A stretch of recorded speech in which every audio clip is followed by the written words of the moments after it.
focus in this session is going to be on the role of laws and rules in personal success. There's one point I want you to leave this class with tonight, and it's this. There's a difference between a law and a rule. And rules can actually stop you from being successful. Nelson Mandela went to prison because he broke a rule. I am privileged to be here today at the invitation of the campaign to make poverty history. As long as poverty, injustice, and gross inequality persist in our world, none of us can truly rest.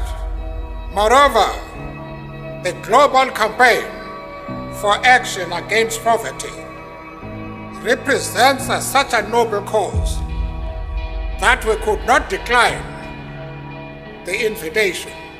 I'm teaching you stuff that took me 45 years to learn. So coming to a class like this is one thing. Understanding what I'm saying is another thing. But leaving here, what you do with it is totally up to you. Anyone who wants to be successful must break the rules. I don't trust the rules of men. The rules of men are designed to make sure you fail and to keep you from prosperity and success. Poverty is not natural. Your failure in life or your lack of success in life is related to the fact that you obey the rules. Are you thinking? So don't confuse laws with rules. Laws and tradition are different. Traditions can give you failure. Most people fail because of tradition. If you're going to be successful, you have to break tradition. Somehow we've made tradition and law the same. They are not. Let's read Matthew chapter 5 verse 20, the words of Jesus Christ out loud. Read. For I tell you that unless your righteousness surpasses that of the Pharisees and teachers of the law, you will say not enter the kingdom of heaven. That word righteousness means what? To be realigned with God's laws. So he's talking about the difference between tradition and laws. If you don't believe me, read the next verse. Matthew 15:2. Read. Why do your disciples break the rules or the traditions of who? The elders. Who? The elders, not God. Notice the word or between what? Rules and traditions. They are the same. Follow me now. Aspiring habits. You got to separate what man made from what God established. I guarantee you with all my strength that man has designed your failure. It is man-made. I don't trust no law of man. None. This is very important what I'm saying. They said, why do your disciples break the rules and traditions of the elders? Nothing to do with God. Read the next statement. They don't wash their hands before they eat. Sound familiar? Jesus replied, why do you break the laws of God in place of your traditions, your rules? I want to talk about these laws of success that I have used in my own life. And these keys or laws are immutable. They are also universal, and they can work anywhere in the world. These laws have no respect for your ethnic background, your pigmentation. They have no respect for your family upbringing or your culture, because laws are universal. They work for anyone if you learn them. Laws make life predictable. Natural law regulates natural relationships. It's built into nature. Natural law cannot be changed. Can I suggest to you that God really doesn't judge you? The laws He established judges you. If you jump off a 10-story building, God doesn't need to kill you. Natural law is built-in consequences. Now, success is not a pursuit. Success is a result of obedience to laws. In other words, law can bring you money if you understand the laws. Law is the key to success and relationships. Success is what? A result. It's not a pursuit. In other words, success is a byproduct of an activity that you are involved in. Success begins with identifying a problem to solve. The reason why I am doing what I do, the reason why you call me maybe a pastor or teacher, is a simple job I have. My job is to teach you the laws. Every day I get up, I just teach laws. This ain't nothing about anointing and all that deep stuff. This really is about laws. You can have an anointed fool teaching foolishness. You got some good preachers who ain't know nothing but the laws. They make you shout, ha, ha, ha, ha. In the end, you didn't learn nothing. No laws. You just had a good sweat. You're still broke, poor, depressed, frustrated, don't know how to succeed, and you've been going there for 50 years. Because it's not the preaching that sets you free. It's the truth of the laws that set you free. And that's why we have this class. This class is about law. So success is really an integration of a number of principles we're going to talk about tonight.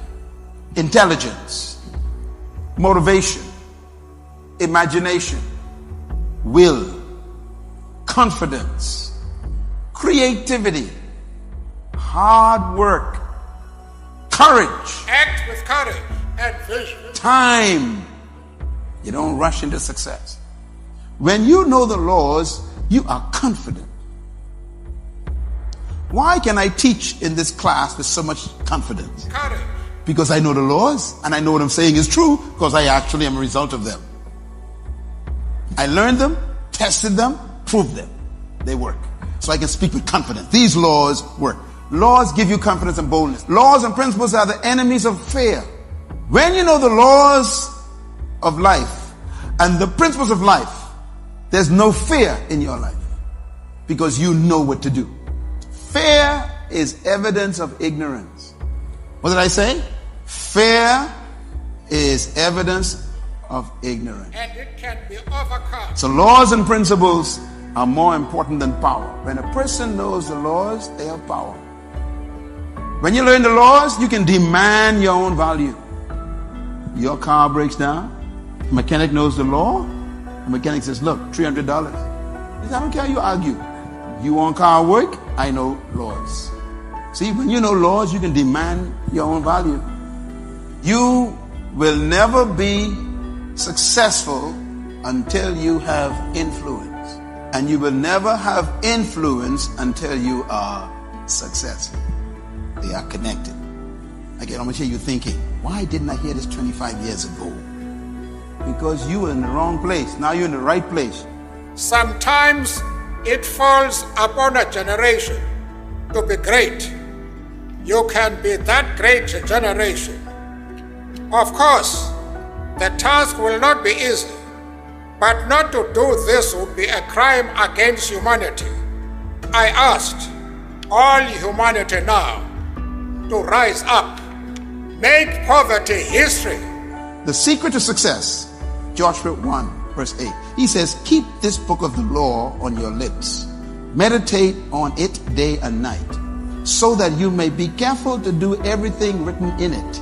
Then you will make your way prosperous, and you will have good success. God gave the responsibility of success to you, not to him. Read that verse again. God says, it's up to you, Joshua, whether you succeed or fail. And it depends on what? Laws. If you do not keep this book of the law on your lips, and do not dwell in it day and night and meditate, and do not be careful to do everything in it, then you will make your way a failure and poor. Am I right? When you obey laws, you bring order to your life. What does law do? Laws protect, sustain, preserve, they guard, and they promote life. If you obey laws, they'll protect you, they will guard you, they will preserve you, they will sustain you, and in the end, they'll promote you. If you always do what's right, I guarantee you, you will emerge to the top eventually. What is success? Let me define a couple of thoughts for you. First of all, success is not what you've done compared to what others have done.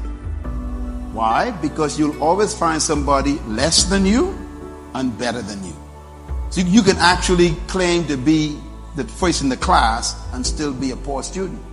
I remember that happened to me when I was a kid in Western Prep School here in the Bahamas. I ran home and I was so excited. I got 48 on tests. 48. And I got the top mark in the class. I went home and showed my mother my exams, my test. My mother punished me. She said, you got first in the class at 48. Two things has to happen. Number one, the teacher need to be fired. And number 2, you are disgraced. That means everybody got less than 48. She said, 48 out of what? And that was the question. 48 out of what? See, success is not measured by what you've done compared to others.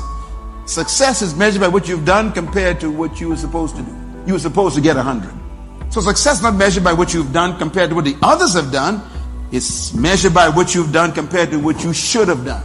In essence, success is the fulfillment of the original assignment or purpose for which the entire test was given. Your life, therefore, is measured by why God created you, not what you've done.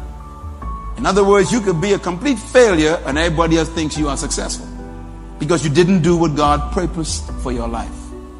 Conclusion then is that success is simply fulfillment and completion of original purpose. So success in your life is first of all discovering, why did God create you? What was the assignment, the purpose for your birth? Why did you come into the world? And this is really the key to measuring your success in life. That's why God measures success this way. Jeremiah chapter 29 verse 11. He says, I know the plans I have for you, declares the Lord. Plans to prosper you and not to harm you. Plans to give you future and what? Hope. To give you a future and hope. If you don't make it to the future that God intended for you, no matter how many people celebrated you, you are a failure. So success is measured by the future for which you was conceived. Ecclesiastes chapter 10 verse 10 says, if the axe is dull and the edge is unsharpened, much strength is needed. But with skill, success comes quickly. I love that verse. If the axe is dull means that if you don't know and understand the laws and the keys and the principles of success, you will work hard like a dull axe and still not get the tree cut down. You won't accomplish what you were born to do. So life is not really just about working hard. It's about working skillfully, smartly. And the only way to work smartly is to have knowledge of the law. Skill has to do with knowing the laws. You can work hard and still be a failure if you don't know the laws. So what is the laws we talk about? Why do we call it the keys to success? Jesus Christ said these words concerning living in his kingdom, Matthew 16 verse 19. He said, I'm going to give you some laws. Keys are laws, principles. He said, with these principles, you can stop things from happening or you can start things to happen. I'm going to give you the laws, he says, by which you can actually bring heaven to earth. You can cause heaven to act on your behalf on earth. So whatever you start or stop depends on the laws that you disobey or obey. You can shut down things or open up things depending on the laws you obey or disobey. Success is up to you. If you know the keys, God will help you. Why? Because God is a God of laws. Maybe God does spank us when we bring 48% home. We are proud of something God's ashamed of. We tell God, look how good I've done. God said, you should see what you could have done. You settled for this? You call this special? You call this success? You embarrass me, he said. And overcoming poverty is not a gesture of charity. It's the protection of a fundamental human right. Need creates law. The right to dignity and a decent life. While poverty persists, there is no true freedom. Millions of people in the world's poorest countries, they are trapped in the prison of poverty and obscene inequality are such terrible scourges of our time. It is time to set them free. Then we can all stand with our heads held high. Write this down, please. Without law, there's no definition in life. Laws define things. You put a seed on a tile floor and leave it there for 20 years, the seed will stay there and no tree will come forth. Why?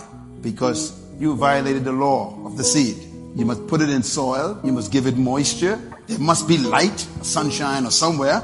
Otherwise, the seed will never bring forth the tree. So you can pray over a seed for 20 years in the lobby on the tile floor. Your prayer, speaking in tongues, quoting scripture over that thing, casting demons out, will not bring that tree or that seed. Because laws cannot be substituted by prayer. Prosperity doesn't come by prayer. If you obey my laws and keep them, meditate on them, you will make your way prosperous. Prosperity doesn't come by prayer. It comes by keeping laws. Some of the laziest people in the world are Christians. And somehow their Christianity makes them lazy. They want God to do magic. These people are wicked. They look for miracles all the time. And we know what happened when those people asked Jesus Christ for a miracle. They asked him one time, show us miracles. He said, only a wicked and adulterous generation seek miracles. In other words, shortcuts. The longest way to success is the shortcut. What did I say? The longest way to success is a shortcut. Shortcuts means you violate laws. The Bible calls this trespassing. You know, if you cut across somebody's yard instead of going around the main road, you call it a shortcut, don't you? But what are you doing? Trespassing. And Christ says, forgive us our trespasses. Forgive us from trying to make life quick without going through the process of laws. Forgive us for trying to get quick schemes. Now, when you challenge laws, you put yourself in a predicament. That's why people get into problems with business. People offer them all kind of quick, get rich quick stuff. You know, sell this or do that. Don't violate law. God never makes you poor. You mismanage funds, buy things you can't afford, buy things you don't need. There's a law. There's a judgment. When a fish leaves water, you never kill it. It dies. When a plant leaves soil, you don't kill it. It dies. So the relationship is determined by the laws. Laws are both natural and supernatural, both physical and spiritual, to guarantee maximum fulfillment of purpose and potential. In other words, God created all the laws to work in your favor. The problem with life is simple, you know. We don't know the laws. So we come to life experimenting, guessing, hoping things work out. Law is the inherent principles that regulate the nature of life and relationships within creation. Laws are inherent. I thank you.